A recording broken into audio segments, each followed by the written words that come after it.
Marchez-vous tous les jours et pourtant vous sentez-vous plus faible, instable ou avec la peur de tomber? À de nombreux adultes âgés, on a dit que marcher suffisait, jusqu'au jour où monter un escalier, se lever d'une chaise ou maintenir l'équilibre est devenu un problème. La vérité est la suivante, marcher prend soin de votre cœur, mais ne protège ni vos muscles ni votre équilibre. Après 50 ans, le corps commence à perdre de la force et de la stabilité s'il ne reçoit pas le stimulus approprié, et cette perte silencieuse est la cause numéro 1 des chutes, des douleurs et de la perte d'indépendance. Ce que presque personne ne vous dit, c'est ceci, ce n'est pas l'âge qui vous enlève la mobilité, c'est s'entraîner mal ou ne pas s'entraîner à ce qui compte. Et la bonne nouvelle, c'est que vous êtes encore à temps.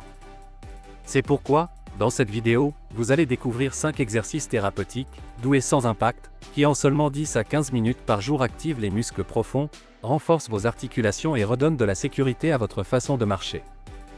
Ainsi, si vous voulez vieillir avec force, équilibre et confiance, et non avec la peur de tomber, restez jusqu'à la fin, car cela peut changer votre mobilité pour toujours.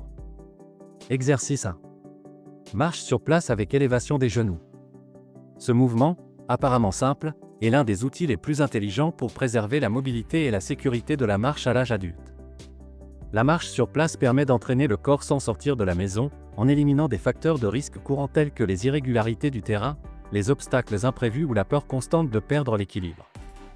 En levant les genoux de manière active et consciente, le corps recommence à pratiquer un geste fondamental qui a tendance à se détériorer avec les années, décoller correctement le pied du sol et avancer avec contrôle. Ce geste réactive des muscles profonds qui sont rarement stimulés lors d'une marche passive, y compris les fléchisseurs de la hanche, le psoas et les stabilisateurs du tronc, qui jouent un rôle décisif dans la stabilité et la prévention des trébuchements. À mesure que le mouvement se répète de façon rythmique, le système cardiovasculaire réagit par une augmentation progressive et sûre de la fréquence cardiaque, améliorant la circulation et l'oxygénation sans soumettre les articulations à des impacts nocifs. Cela fait de la marche sur place une option accessible et efficace même pour les personnes souffrant de gênes articulaires, de surpoids ou ayant des antécédents de douleurs chroniques. De plus, la participation active des bras n'est pas un détail mineur, coordonner les membres supérieurs et inférieurs réactive des circuits neuromoteurs qui ont tendance à s'affaiblir avec le vieillissement, renforçant la connexion entre le cerveau et le corps et favorisant des mouvements plus précis, fluides et contrôlés. La véritable valeur de cet exercice se révèle dans la façon dont il transforme la manière de marcher et de maintenir l'équilibre en mouvement.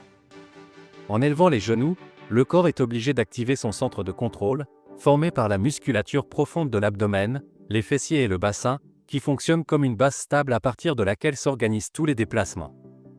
Lorsque cette zone retrouve sa fonction, la posture s'améliore spontanément, la hanche se déplace avec plus de liberté et la colonne vertébrale supporte moins de tension, réduisant la raideur et l'inconfort lombaire.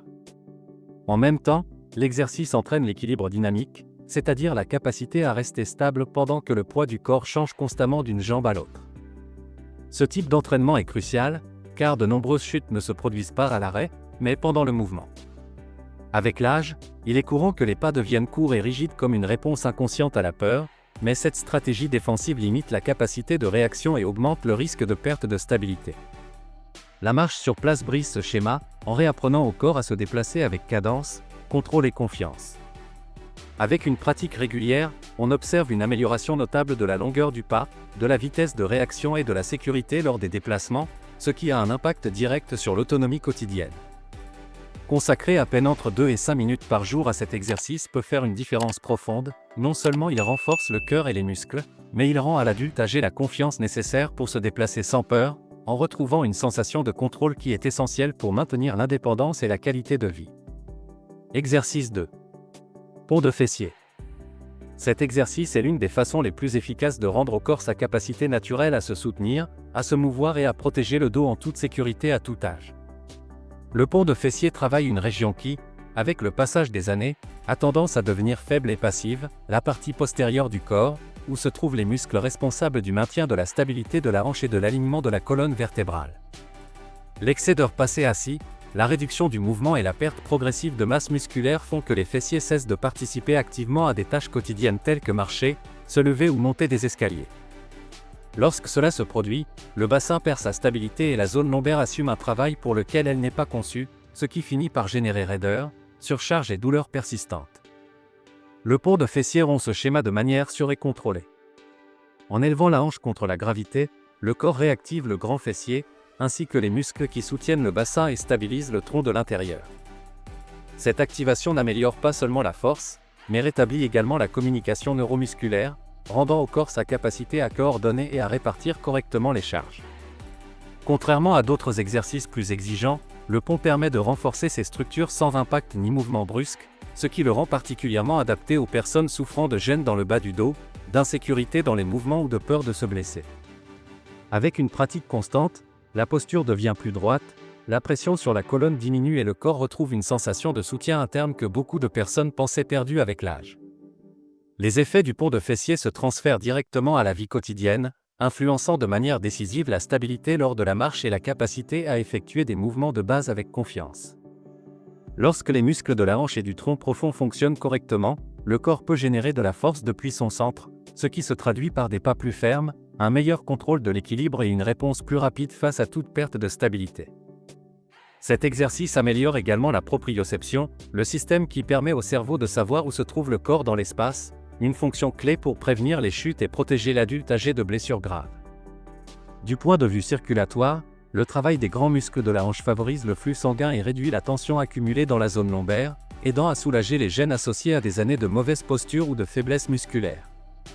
De plus, en renforçant le noyau profond et en permettant un meilleur alignement du torse, la respiration devient plus efficace, ce qui augmente l'oxygénation et réduit la fatigue lors d'activités quotidiennes telles que marcher ou rester debout. Pratiquer le pont de fessier pendant seulement 5 à 10 minutes par jour peut faire une différence significative, il diminue la douleur, améliore la stabilité et rend au corps son schéma naturel de mouvement. Pour cette raison, il est considéré comme un exercice essentiel dans les programmes modernes de rééducation et de longévité, car il ne se contente pas de renforcer les muscles, mais restaure l'autonomie, la sécurité et la confiance nécessaires pour se déplacer librement et maintenir une vie active et indépendante. Exercice 3. Squat. Peu de mouvements influencent autant la qualité de vie que la capacité de descendre et de se relever avec contrôle. Le squat entraîne précisément cette capacité, qui constitue la base de l'autonomie quotidienne à partir de 60 ans. Chaque fois qu'une personne s'assoit ou se lève, le corps met en jeu un système complexe de coordination entre les jambes, les hanches, le tronc et l'équilibre. Avec le temps, le manque de stimulation, la perte de force et la peur de ressentir de la douleur provoquent la détérioration de ce schéma, ce qui conduit à des mouvements plus lents, plus incertains et plus dépendants. Éviter le squat ne protège pas le corps, au contraire, cela accélère la perte de masse musculaire, la raideur articulaire et la diminution de la stabilité. Lorsqu'il est pratiqué de manière consciente et progressive, cet exercice active simultanément de grands groupes musculaires du membre inférieur, tels que les fessiers et les cuisses, ainsi que la musculature profonde de l'abdomen, créant une base solide qui soutient le corps de bas en haut. Ce travail conjoint améliore non seulement la force, mais stimule également des processus clés de l'organisme liés au maintien de la masse musculaire, à la santé osseuse et au métabolisme énergétique. Contrairement aux exercices isolés, le squat rééduque le corps à se mouvoir de manière efficace, en lui apprenant à répartir correctement les charges, à maintenir la colonne vertébrale alignée et à protéger les articulations lors d'un geste quotidien. Lorsqu'il est exécuté avec une bonne technique, il devient un outil qui renforce les genoux et les hanches, réduit la sensation d'instabilité et redonne confiance dans l'exécution de l'un des mouvements les plus importants de la vie quotidienne. Au-delà de l'aspect musculaire, le squat joue un rôle fondamental dans la prévention des chutes et la préservation de l'indépendance fonctionnelle. En exigeant le contrôle de l'équilibre lors de la descente et de la remontée, cet exercice améliore la communication entre le système nerveux et le système musculo-squelettique, affinant la coordination et la proprioception, c'est-à-dire la capacité du cerveau à percevoir la position et le mouvement du corps dans l'espace. Cet entraînement est particulièrement précieux à l'âge adulte, lorsque les réflexes ont tendance à devenir plus lents et que la réaction face à un faux pas peut faire la différence entre une récupération rapide ou une chute. La pratique régulière du squat, même en utilisant une chaise comme référence ou comme appui, a démontré une amélioration de la vitesse de marche, de la stabilité et de la densité minérale osseuse, des facteurs clés pour réduire le risque de fracture. De plus, en intégrant une respiration contrôlée et l'activation de l'abdomen profond, l'exercice contribue à stabiliser le bassin et à diminuer la charge sur la zone lombaire, favorisant une posture plus droite et un déplacement plus sûr. Réaliser le squat de manière progressive, en privilégiant la qualité du mouvement plutôt que le nombre de répétitions, permet à toute personne d'en tirer bénéfice sans risque. Consacrer entre 5 et 10 minutes par jour à cet exercice peut transformer la façon dont le corps se déplace, se lève et se soutient. Car entraîner le squat, ce n'est pas seulement renforcer les jambes, c'est entraîner la capacité de rester indépendant, de se mouvoir avec dignité et d'affronter le quotidien avec sécurité et confiance. Exercice 4. Élévation latérale. Cet exercice agit sur une zone silencieuse mais décisive du corps, la musculature latérale de la hanche, responsable du maintien de l'équilibre chaque fois qu'une personne prend appui sur une seule jambe. À partir de 60 ans, l'un des changements les plus dangereux n'est pas le manque de force générale, mais la perte de stabilité latérale, un facteur directement lié aux chutes inattendues. Lorsque les muscles qui stabilisent la hanche cessent de répondre rapidement, le corps perd sa capacité à corriger de petits déséquilibres en marchant, en tournant ou en changeant de direction. L'élévation latérale de la jambe entraîne précisément ce mécanisme oublié. En écartant la jambe du corps de manière contrôlée, on réveille des fibres profondes chargées de maintenir le bassin à niveau et la jambe alignée sous le tronc. Ce stimulus est essentiel, car le corps humain passe une grande partie du temps en appui sur une seule jambe pendant la marche, et si ce soutien fait défaut, la stabilité est compromise. Avec le vieillissement, le manque de mouvement spécifique et la diminution de la masse musculaire affaiblissent cette fonction, générant des balancements latéraux, des pas incertains et une sensation constante d'instabilité. L'élévation latérale réentraîne le système nerveux à réagir avec précision, en renforçant la connexion entre le cerveau et les muscles stabilisateurs. Ce type de travail ne s'obtient ni en marchant ni avec des exercices traditionnels vers l'avant ou vers l'arrière, car le contrôle latéral du corps nécessite un stimulus spécifique. C'est pourquoi cet exercice a une valeur thérapeutique si élevée, il rend au corps sa capacité à se soutenir sur les côtés, le plan du mouvement où surviennent de nombreuses chutes à l'âge adulte. Les bienfaits de cet exercice se reflètent rapidement dans la vie quotidienne, car une hanche stable change complètement la façon de marcher, de se tenir debout et de se déplacer en toute sécurité. Lorsque les muscles latéraux de la hanche retrouvent leur fonction, le bassin cesse de s'incliner à chaque pas, les genoux s'alignent mieux et les chevilles subissent moins de surcharge, ce qui réduit les tensions accumulées et les gênes fréquentes dans la partie inférieure du corps. De plus, le mouvement contrôlé de la jambe améliore la lubrification de l'articulation de la hanche, favorisant la nutrition du cartilage et diminuant la raideur associée à la sédentarité ou à des processus dégénératifs légers.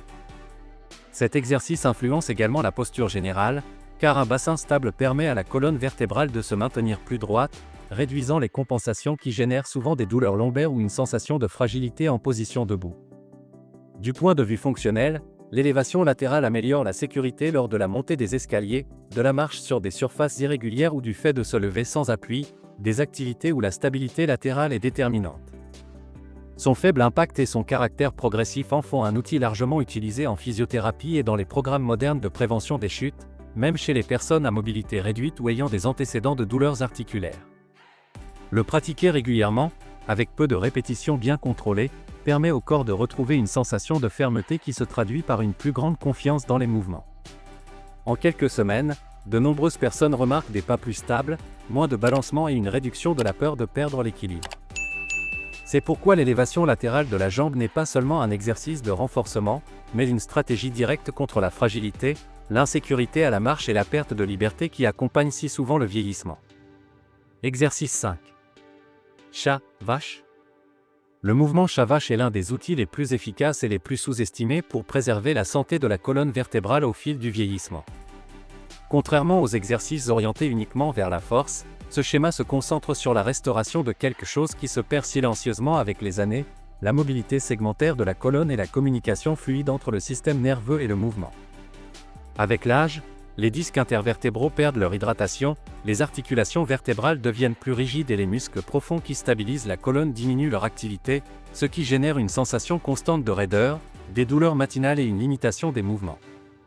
L'exercice chat-vache agit directement sur ce problème en mobilisant la colonne en flexion et en extension contrôlée, en respectant la biomécanique naturelle du rachis humain. Des études en physiologie du mouvement et en rééducation rachidienne ont démontré que les mouvements lents et conscients de la colonne stimulent les mécanorécepteurs articulaires, améliorent la nutrition des disques et réduisent l'hypertonie musculaire associée à la douleur chronique. En synchronisant le mouvement avec la respiration, cet exercice active également le système nerveux parasympathique, favorisant la relaxation, diminuant la perception de la douleur et réduisant les niveaux de stress, un facteur qui aggrave la raideur musculaire chez les adultes âgés. Chaque répétition fonctionne comme un redémarrage neuromusculaire, aidant le cerveau à retrouver la capacité de contrôler la colonne de manière douce et efficace, ce qui est essentiel pour des tâches aussi simples que tourner, se pencher ou se lever sans gêne. Au-delà de son effet local sur le dos, le chat vache a un impact systémique profond sur la posture, l'équilibre et la qualité du mouvement quotidien.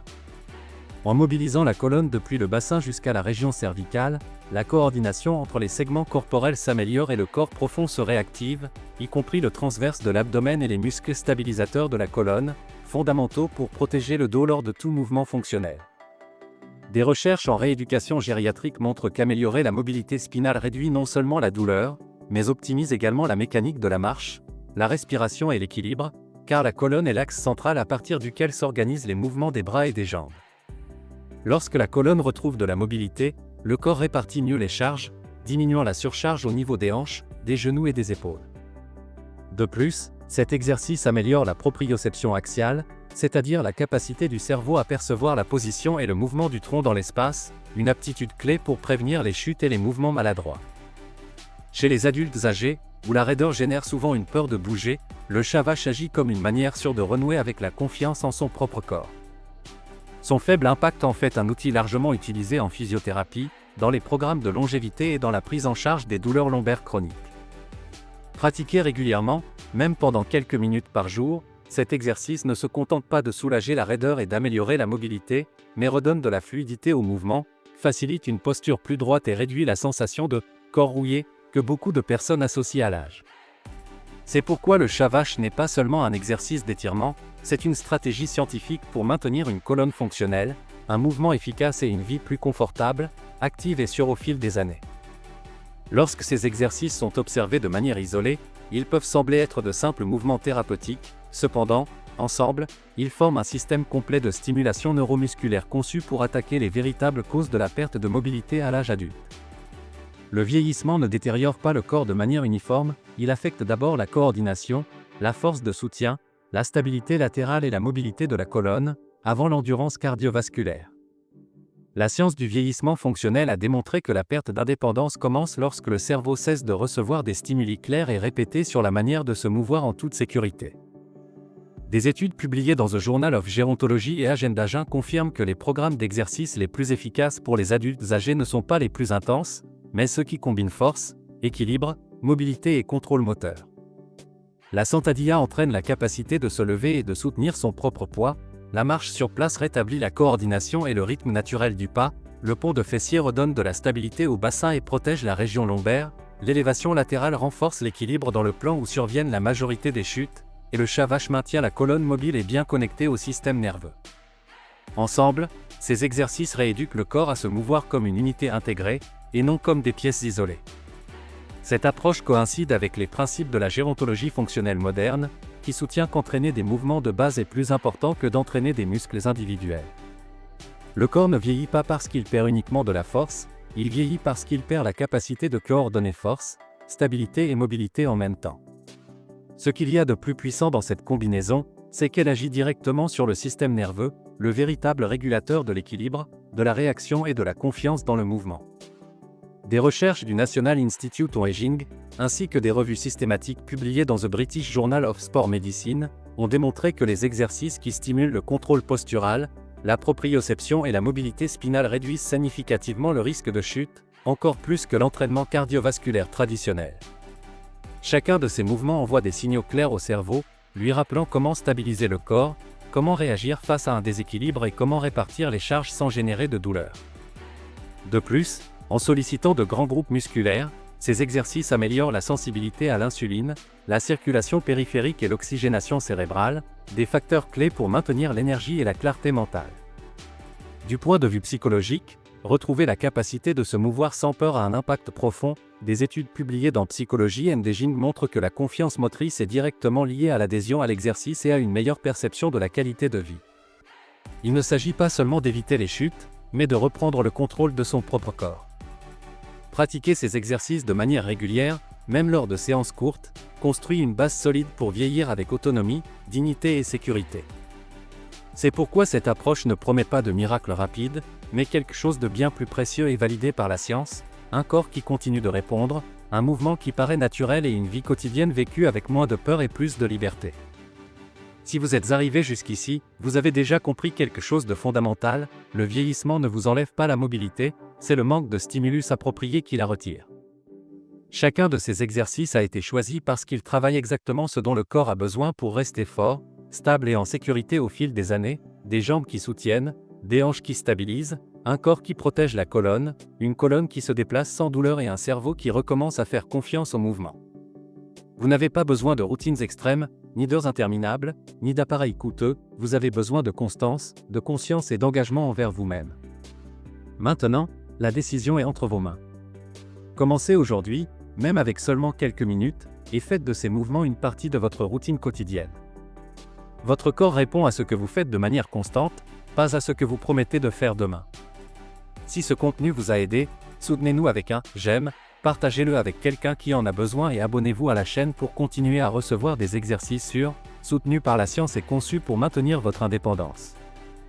Et dites-moi dans les commentaires, quel mouvement vous est le plus difficile aujourd'hui ou quelle partie de votre corps vous sentez la plus faible. Je vous lis et je vous répondrai. Rappelez-vous, chaque répétition que vous faites est un investissement direct dans votre liberté, votre confiance et votre qualité de vie. N'attendez pas de perdre votre mobilité pour commencer à en prendre soin. Commencez maintenant. Mais ce n'est pas tout, aimeriez-vous éliminer la graisse abdominale en seulement 21 jours, en vous entraînant seulement 21 minutes par jour et sans arrêter de manger ce que vous aimez? La clé n'est pas de faire plus d'exercice ou de manger moins, mais de corriger un problème dont personne ne vous parle, le déséquilibre métabolique. Notre défi de 21 jours a aidé plus de 10 000 personnes à reprogrammer leur métabolisme et à activer une combustion des graisses réelles et durables. Imaginez voir des résultats dès la première semaine, avec un plan conçu pour vous, sans régimes extrêmes et avec le soutien d'experts 24h24 et 7j7, et le meilleur, depuis le confort de votre maison. De plus, si vous accédez à notre défi aujourd'hui via le lien dans la description de cette vidéo, vous recevrez un accès exclusif à notre application personnalisée, à des recettes anti-inflammatoires, à un groupe privé, et à des bonus incroyables comme des e-books de thé et de smoothies. Alors, agissez maintenant et rejoignez notre défi de 21 jours via le lien dans la description de cette vidéo et faites passer votre corps et votre santé au niveau supérieur. Ne manquez pas cette opportunité de transformer votre vie. Faites simplement défiler vers le bas et cliquez sur le lien pour accéder à notre défi de 21 jours. Votre corps et votre santé vous remercieront. Votre corps et votre santé vous remercieront. Merci d'avoir regardé cette vidéo et à très bientôt.